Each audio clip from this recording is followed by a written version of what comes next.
요한복음 9장 1절로 11절이에요. 같이 보고 함께 읽겠습니다. 요한복음 9장 1절로 11절.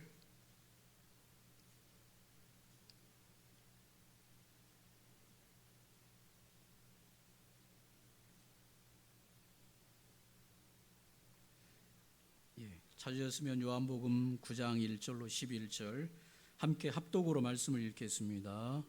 예수께서 길을 가실 때에 날 때부터 맹인된 사람을 보신지라. 제자들이 물어 이르되 랍비여, 이 사람이 맹인으로 난 것이 누구의 죄로 인함이니까?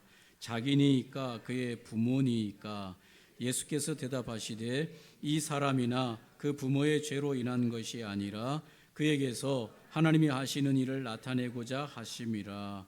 때가 아직 낮음에 나를 보내신 이의 일을 우리가 하여야 하리라. 밤이 오리니 그때에는 아무도 일할 수 없느니라. 내가 세상에 있는 동안에는 세상의 빛이로라. 이 말씀을 하시고 땅에 침을 뱉어 진흙을 이겨 그의 눈에 바르시고 이르시되 실로암 못에 가서 씻으라 하시니, 실로암은 번역하면 보냄을 받았다는 뜻이라. 이에 가서 씻고 밝은 눈으로 왔더라. 이웃들과 전에 그가 거린인 것을 보았던 사람들이 이르되 이는 앉아서 구걸하던 자가 아니냐. 어떤 사람은 그 사람이라 하며 어떤 사람은 아니라 그와 비슷하다 하거늘 자기 말은 내가 그라하니 그들이 묻되 그러면 내 눈이 어떻게 떠졌느냐. 대답하되 예수라 하는 그 사람이 진흙을 이겨 내 눈에 바르고 나더러 실로암에 가서 씻으라 하기에 가서 씻었더니 보게 되었노라. 그들이 이르되 그가 어디 있느냐. 이르되 알지 못하노라 하니라. 12절까지 읽었습니다. 오늘 요한복음 9장 1절로 12절까지 해서 하나님의 일이 되게 하라는 제목으로 함께 말씀을 나누기를 원합니다. 제자들과 함께 예수님이 길을 갈 때에 날 때부터 맹인된 사람을 보신지라. 제자들이 예수님에게 물어봅니다. 이 사람이 맹인으로 태어난 것, 소경이죠. 이 맹인으로 태어난 것이 누구의 죄로 인함이니까? 자기의 죄 때문입니까? 그의 조상이나 부모의 죄 때문입니까? 라고 물었습니다. 여러분은 어떻게 생각하세요? 날 때부터 소경된 이 사람을 볼 때, 야, 저 사람은 어떻게 태어날 때부터 저렇게 불행하게 태어났을까? 저 사람의 죄 때문일까? 저 부모나 조상들의 죄 때문일까? 이게 유대인의 생각들이지요.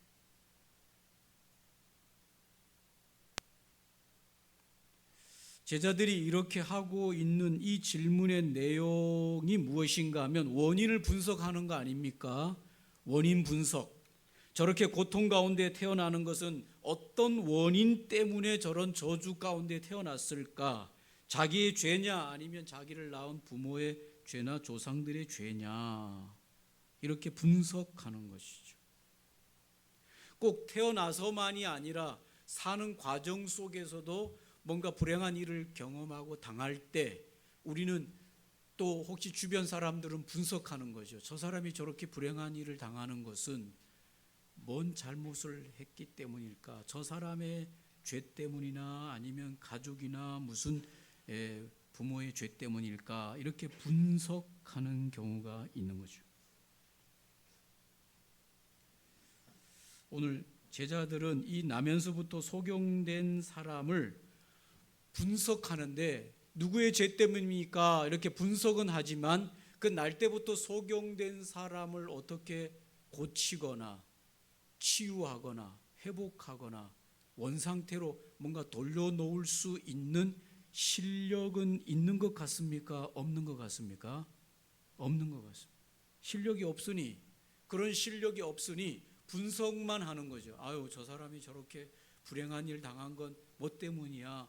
이렇게 하면서 분석하고 뭐뭐 탓이다, 무엇 때문에 저렇다라고 하는 것으로 탓하거나 분석하는 것으로 끝나는 것이죠.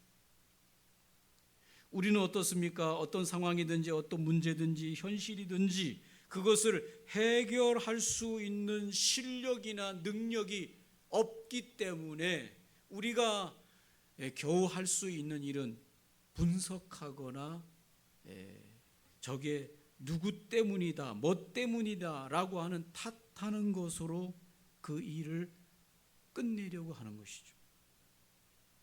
해결할 능력이 없는 인생들이 하는 행동으로는 이것이 최선이 아니겠습니까? 어떻게 하겠어요? 이것밖에 할 게 없는 거죠. 아, 저 사람이 저렇게 불행당한 것은 뭐뭐 때문이야, 이렇게 그냥 탓하고 원인 분석하는 것으로 일을 끝내는 것이죠. 이게 우리가 할 수 있는 전부고 한계인 것이죠. 그러나 예수님은 다르게 보는 것이죠. 왜 다르게 볼까요?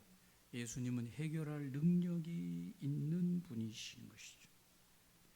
9장 3절에 예수께서 대답하시되 이 사람이나 그 부모의 죄로 인한 것이 아니라 그에게서 뭐라 그랬습니까? 하나님이 하시는 일을 나타내고자 하심이라. 하나님이 하시는 일을 나타내고자 하심이라. 예수님은 해결할 수 있는 능력이 있으신 것이죠. 모든 상황을 하나님의 일로 만드실 수 있는 분이신 것이죠.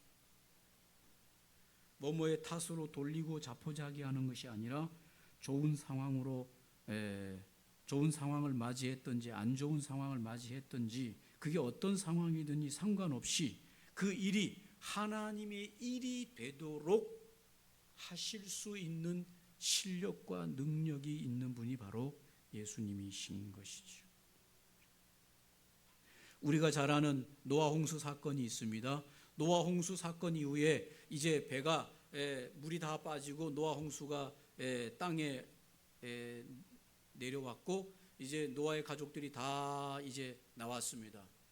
그래서 이제 노아와 가족들이 포도 농사를 짓기 시작해 가지고 포도를 많이 거둬들여서 그 포도주에 노아가 어느 날 취해서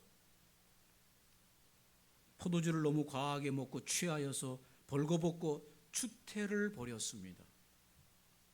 문제를 일으키게 된 거죠. 노아가 술에 취하여 형편없는 모습을 자식들에게 보였습니다. 그런데 놀라운 것은 이 노아의 세 아들인 셈과 함과 야벳이 이 아버지가 포도주를 너무 과하게 먹고 추태를 부리는 그 문제, 실수, 그런 일이 벌어졌는데 성경은 놀랍게 뭘 말해주고 있는가 하면 이 아버지의 이 문제를 두고 저주를 받는 자식이 있고 또 어떤 자식이 있습니까? 축복을 받는 자식이 있는 거예요. 여러분 잘 생각하셔야 돼요. 문제는 누가 일으켰습니까? 아버지 노아가 문제를 일으켰습니다. 그게 진짜 문제였어요. 그런데 그 문제를 분석하고 그 문제를 탓하고 그 문제의 주범인 아버지의 실수를 추태를 비난하고 조롱하고 그렇게 했던 자식이었던 함은 어떻게 됐습니까? 저주를 받아서 그의 아들 저주 가문이 되었습니다. 그러나 그 문제, 노아의 그 실수의 문제를 두고 그 아버지의 실수의 문제를 덮고 그거를 덮어주고 그거를 잘 감싸주고 그 문제가 되지 않도록 했던 두 아들이었던 셈과 야벳은 그 일로 인해서 무엇을 받게 됩니까? 축복을 받게 된다는 사실이 성경에 기록되고 있습니다. 이 아주 놀라운 비밀인데 문제가 있는데 그 문제를 두고 한 자식은 저주를 받고 그 문제를 두고 두 명의 자식은 축복을 받는다. 이게 성경이 우리에게 알려주는 것이죠. 이 상황을 어떻게 맞이하고 이 상황을 어떻게 해결하느냐에 따라서 저주를 받을 수도 있고 뭘 받을 수도 있다는 겁니까? 축복을 받을 수도 있다는 것입니다. 지금 우리 개인의 인생뿐만 아니라 이 사회의 모든 상황 속에서 문제가 많지요. 나뿐만 아니라 가족들 또 다른 사람들도 그렇고 이 노아처럼 뭔가 실수하고 문제를 일으키고 상황이 형편없는 상황을 만드는 그런 상황을 가져오는 어떤 원인을 제공해 주는 일들이 있죠. 그러나 그 상황 속에서 이 함과 같이 그 문제에 대해서 분석하고 그 문제를 비난하고 그 문제를 조롱하고 그 문제를 탓하면서 들어갈 경우에 그는 그 일로 인해서 아버지가 그런 일로 인해서 실수한 문제인데 그 문제 때문에 자식인 함이 저주를 받아요. 그런데 놀라운 것은 아버지가 그렇게 실수하고 그렇게 문제를 일으킨 당사자인데 그 일을 덮어주고 해결하고 하나님의 방법으로 그 문제를 해결했더니 누가 축복을 받습니까? 셈과 야벳이 축복을 받더라. 할렐루야. 놀라운 비밀이죠. 우리 사회는 지금도 많은 문제를 가지고 있고 가정에도 많은 문제가 있습니다. 그걸 문제를 누가 일으켰든지 간에 자식이 일으켰든 부모가 일으켰든 아니면 주변의 형제들이 일으켰든 누가 일으켰든지 간에 그 문제를 일으키는 당사자보다 중요한 것은 그 문제를 바라보는, 그래서 그 문제를 해결하는 사람들 중에 저주를 받을 수도 있고 축복을 받는 자가 있더라. 오늘 나면서부터 소경된 이 사람을 두고 제자들은 누구의 탓입니까? 저 사람의 죄입니까? 저 부모들의 죄입니까? 이렇게 분석하고 저 사람 죄 때문에 저 부모들이 무슨 원수를 많이 사람들에게 원수를 줘서 저렇게 자식이 저렇게 됐나? 이렇게 해결하는 것이 아니라 예수님께서는 저 나면서부터 소경된 자는 하나님의 일을 위함이다. 해결이 다른 것이죠. 저를 한 번만 따라해 주시면 감사하겠습니다. 신앙은 해석이다. 신앙은 뭐라고요? 해석이다. 어떻게 해석하느냐에 따라서 축복의 사람이 될 수도 있고 저주의 사람이 될 수도 있다. 맞습니까, 여러분? 영웅은 난리 속에서 영웅이 나는 겁니다. 난리가 없이 편안할 때는 영웅이 나오지 않아요. 그러나 영웅들은 그 난리 속에서 무엇을 잡는가 하면 그 속에서 본인이 이제 뭔가를 해결할 수 있는 사람으로 등장하면서 영웅이 되는 겁니다. 할렐루야. 우리나라 대한민국을 역사적으로 해석하면서 이 대한민국이 어떻게 이렇게 조선 말기로부터 넘어와가지고 이제 일제강점기를 넘어오면서 진짜 못 살던 나라가 어떻게 100년이라고 하는 이 짧은 시간 속에 이렇게 대단한 나라가 될 수 있었냐라고 하는 문제에서 역사학자들 중에서는 뭐라고 말하느냐? 대한민국은 일제강점기를 거치고 6.25를 거치면서 그동안에 내려왔던 오랫동안 내려왔던 틀에 잡혔던 세상이 다 리셋되었다. 뭔 얘기인지 이해되세요? 지주, 양반, 무슨 최씨 가문, 이씨 가문, 김씨, 강릉 김씨, 강릉 최씨, 이 사람들이 강릉에서 다 해먹고, 뭔 얘기인지 아세요? 강릉 사람들 아시죠? 이 세 성씨가 강릉에서는 다 해먹어가지고 이 사람들이 아니면 강릉에 뭔가를 해먹을 수 없는 강릉이라고 하는 이 오랜 지방의 전통이 있었는데, 그렇게 이게 계속 왔다면 이 대한민국에서는 새로운 세상을 맛볼 수가 없었는데, 일제강점기로 인해서 그걸 다 수탈당하고 그런 걸 다 빼앗기고 6.25가 일어나면서 그런 모든 것들이 다 리셋이 되었다. 그래서 양반, 지주, 높은 계곡, 무슨 성씨의 어떤 이런 것들이 싹 리셋되면서 누구든지 열심히 일하고 누구든지 공부하고 누구든지 일하고 누구든지 도전하면 되는 세상으로 바뀌면서 이 대한민국이 이 짧은 기간 동안에 이런 놀라운 성장을 일으켰다라고 하는 역사의 관점으로 볼 때 충분히 이해가 되는 대목이죠. 저는 거기에서 리셋한다고만 대한민국이 만들어지냐 그러면 역사학자들이 말하는 것처럼 저는 B예요. B. 나라를 다 리셋시켜 놓으면 그러면 대한민국처럼 되냐? B예요. 왜냐? 캄보디아가 한번 리셋이 됐거든요. 킬링필드 아시죠? 캄보디아가 난이 일어나면서 캄보디아가 한번 싹 리셋이 됐는데, 캄보디아가 대한민국처럼 그러면 이 기간 동안에 이렇게 새로운 세상을 만들었냐? 저는 아니라고 생각합니다.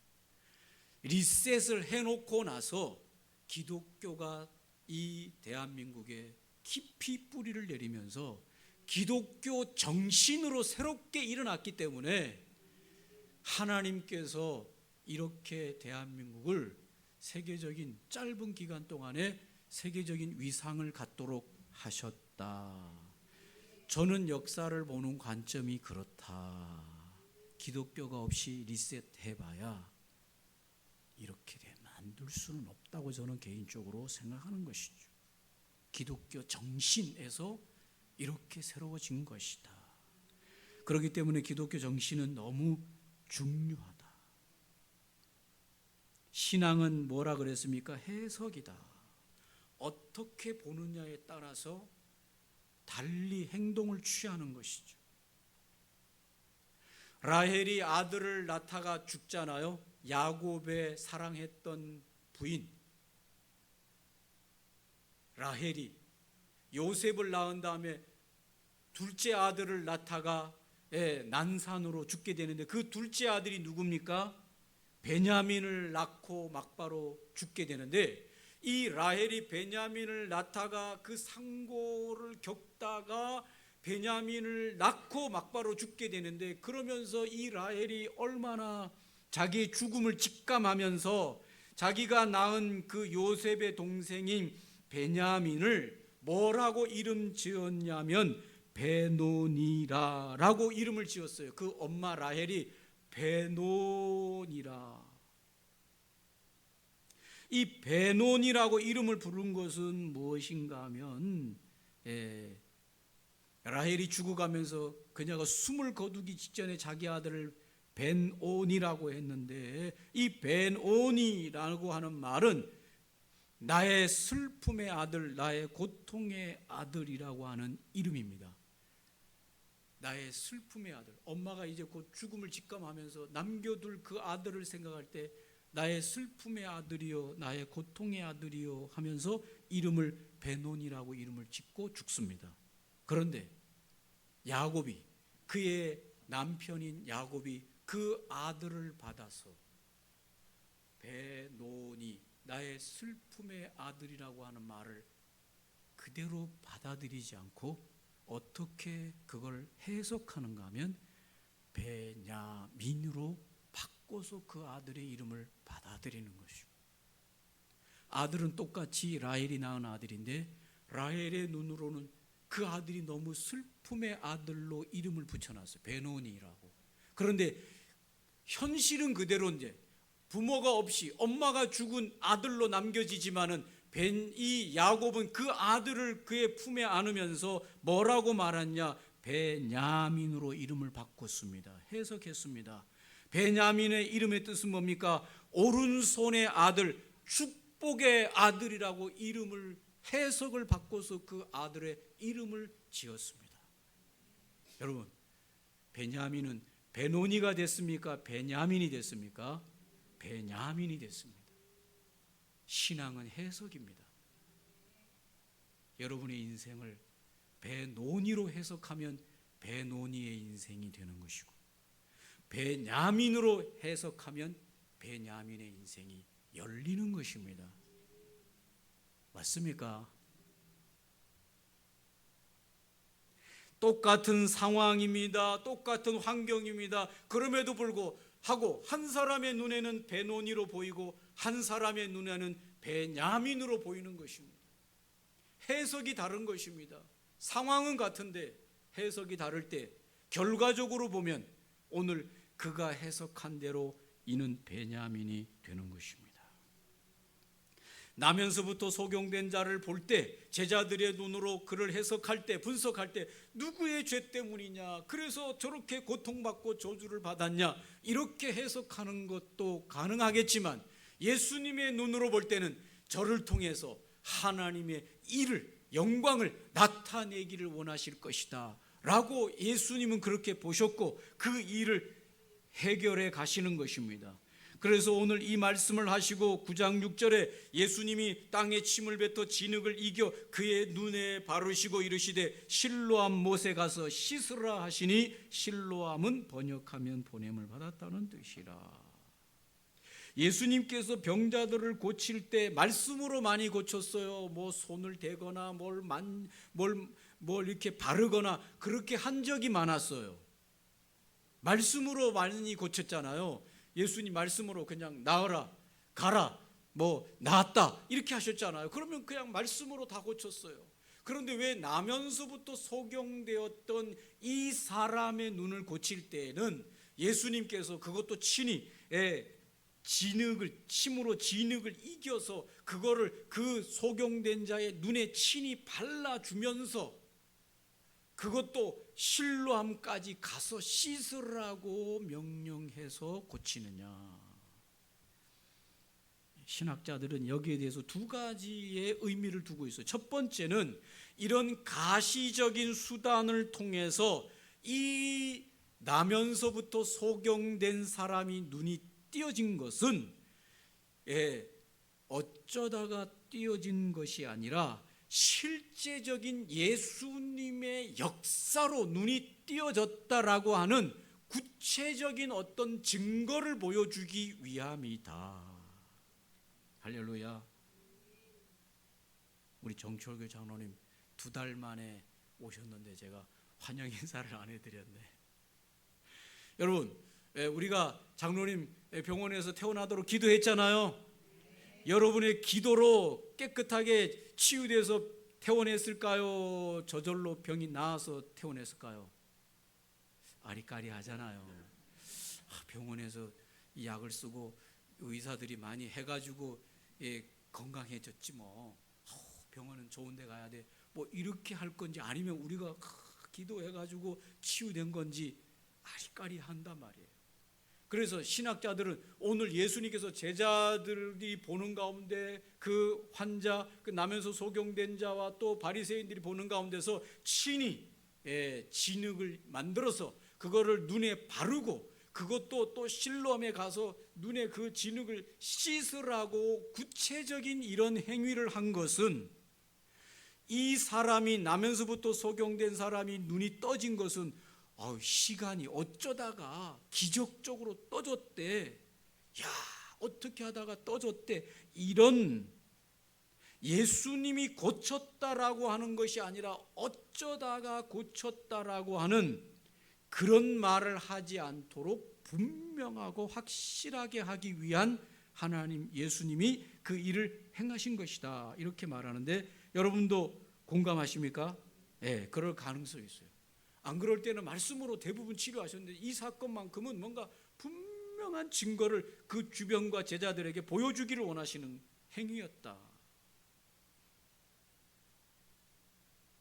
그래서 교회에서도 환자를 위해서 기도받고 이럴 때 그냥 기도해 줍니다. 이러면 돼야 되는데 이게 그러다가 나으면 아리까리하죠.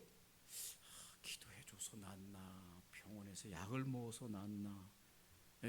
근데 같이 붙잡고 기도하고 막 이렇게 금식하면서 같이 기도해 주는데 나으시면 어떻게 됩니까? 하나님이 정말 기도해서 기도빨로 나았구나, 이렇게 뭔가가 되는데 이 왔다 갔다 한단 말이에요. 그래서 예수님은 그걸 분명하게 하셨다. 이번만은 그렇게 하셨다. 학자들이 그렇게 말하는 거죠. 흙으로 이기신 것은 왜 하필이면 흙으로 이겨서 눈에 바르셨을까? 이 사람이 나면서부터 소경돼, 우리 인생을 지을 때 흙으로 지으셨던 창세기 2장 7절에, 그런데 주님이 그 흙을 다시 이겨서 그 눈에 소경되었던, 눈을 볼 수 없는 그에게 바르신 이것은 예수님이 새로운 창조주이시다, 새롭게 창조하시고 창조주이시다라고 하는 것을 보이셨다라고 하는 학자들의 주장에 공감하는 것이죠.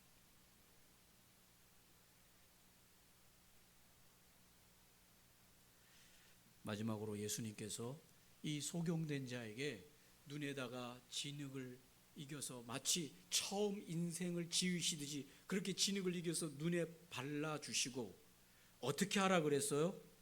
실로암 못에 가서 씻으라. 근데 여기서 여러분 보세요. 나면서부터 소경돼 가지고 앞이 안 보는데 이 소경이 실로암 못으로 갈 때 쉽게 가겠어요? 어렵게 가겠어요?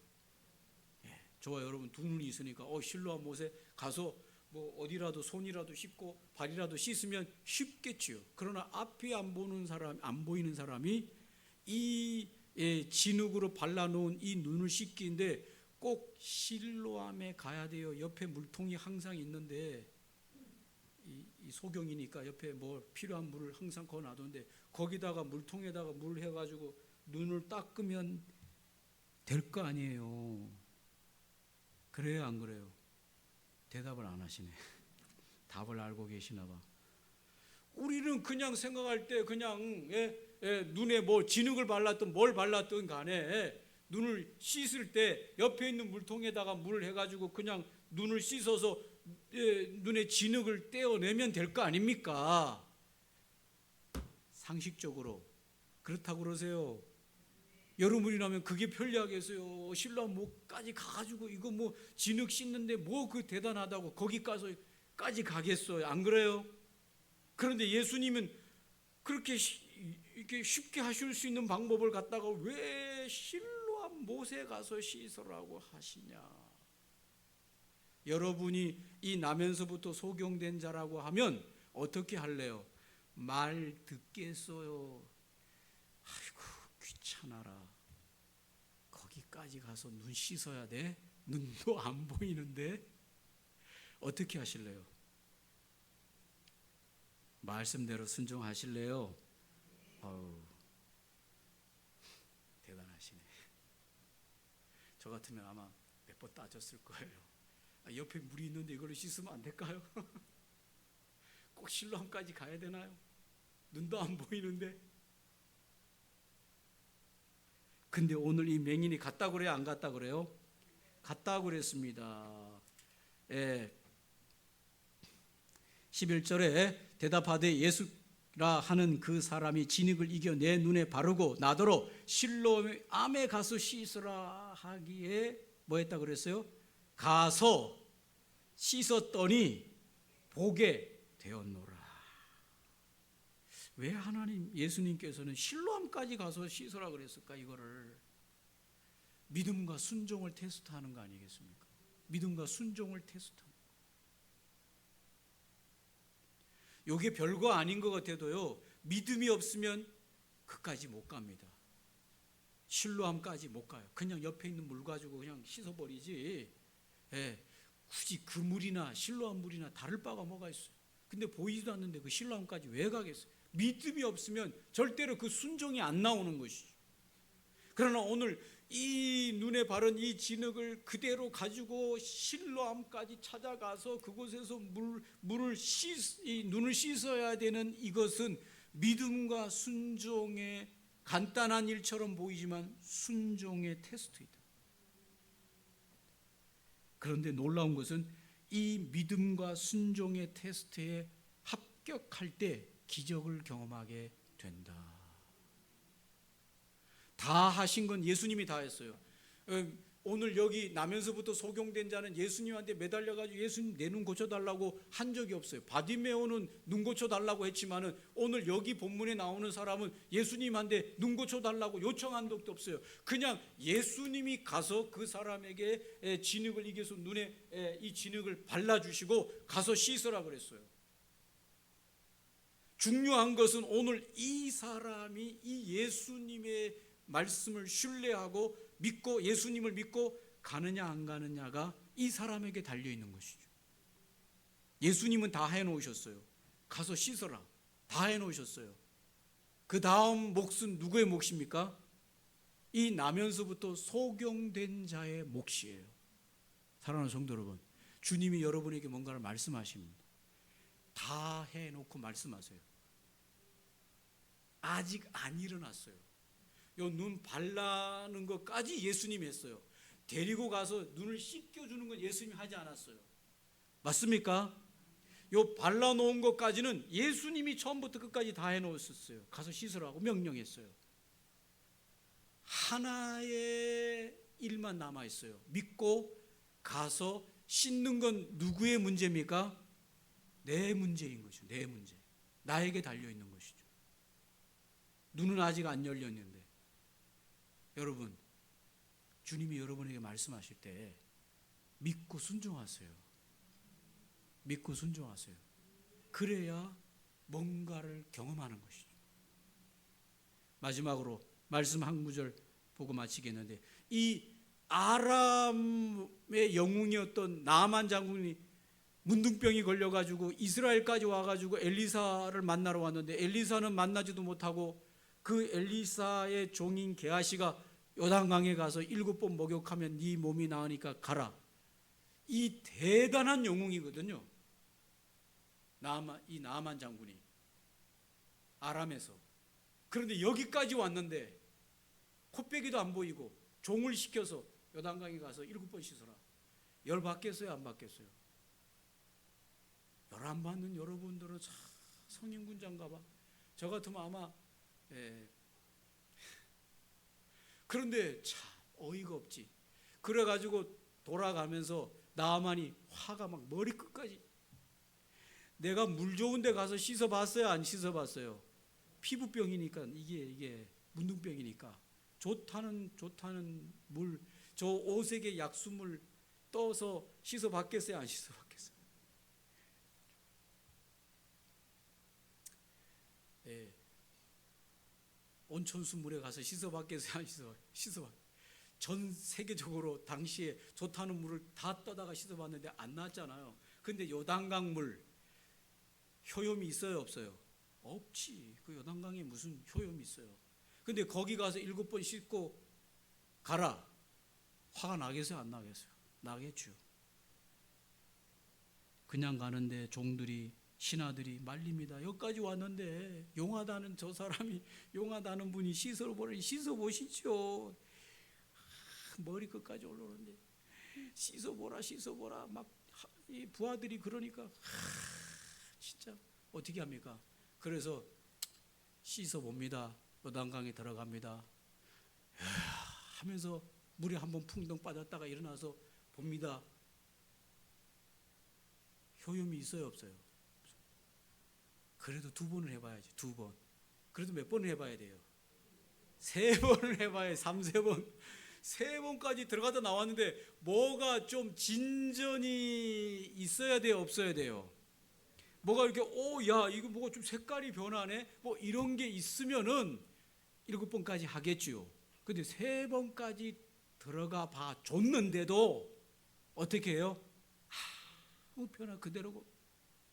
야 이거 계속 해야 되냐 말아야 되냐, 때려치워라 하면서 그냥 저 같으면 아마 벌떡 거기서 나와가지고 씩씩거리면서 옷 입고 돌아갔을 텐데, 이 나만의 주변에 이 신하들이 참 귀한 분들이야. 장군이시여, 더 들어가시오. 이왕 들어간 거, 이왕 몸 베린 거 마주 해봐요. 시키는 대로 해봐요 하면서 막 주변에서 막 나만이 그냥 들어와서 내가 그러면서 7번 마주 들어가 됐다 하고 딱 일어나는 순간 어떻게 됐어요? 야, 그래서 나만이 너무 충격을 받아가지고 어떻게 했는 줄 아세요? 이스라엘의 흙을 퍼가지고 자기네 나라로 갔어요. 이스라엘 흙을.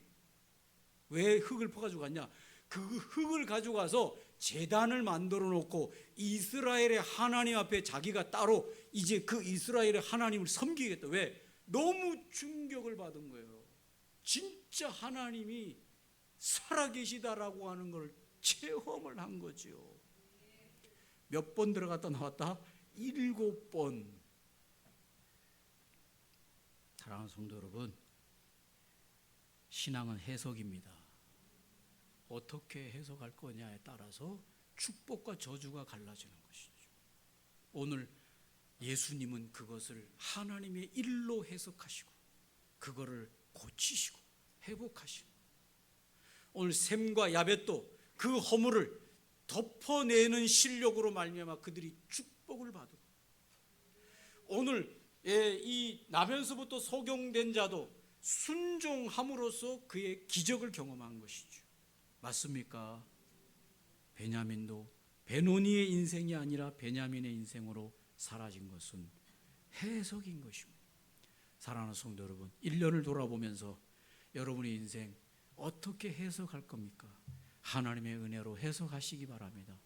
잘 되게 하실 하나님의 계획을 꿈꾸시기를 바랍니다. 하나님이 뭔가 새로운 일을 행하실 것이라고 기대하시면서 해석하시기 바랍니다. 내년도에는 또 그렇게 열어질 줄로 믿습니다. 신앙은 해석입니다. 오늘 말씀을 기억하시면서 함께 기도하면 좋겠습니다. 함께 기도하겠습니다. 좋으신 아버지 하나님, 어떻게 우리가 상황을 바라볼 것인가에 따라서 우리의 마음과 생각과 행동은 달라질 것입니다. 하나님의 일로 이 모든 상황을 보게 하여 주시옵소서. 하나님의 역사로 보게 하여 주시옵소서. 하나님의 일하심으로 보게 하여 주시옵소서. 우리의 인생을 책임져 주시고 여기까지 지금까지 인도하신 에베네셀의 하나님께서 우리를 향하여 놀라운 일들을 계획하시고 놀라운 역사를 진행하실 것을 믿습니다. 하나님 일하여 주시고 역사하여 주시옵소서. 아버지 하나님, 우리의 인생이 베노니의 인생이 아니라 베냐민의 인생으로 축복의 아들로 우리를 하나님께서 부르시고 우리를 사용하시고 계획하실 것을 믿게 하여 주시옵소서. 믿음으로 끝까지 순종하게 하여 주시옵소서. 믿음으로 7번까지 순종하게 하여 주시옵소서. 믿음으로 실로암 못에 가서 눈을 씻을 수 있는 순종이 우리 안에 있을 때 기적과 능력을 경험하는 역사와 새로운 인생을 경험하는 놀라운 역사로 나타나게 하여 주시옵소서. 한 해 1년을 주님의 은혜로 해석하게 하시고 마무리하게 하여 주시고 26년을 기대하며 달려가는 인생이 되도록 축복하여 주시옵소서.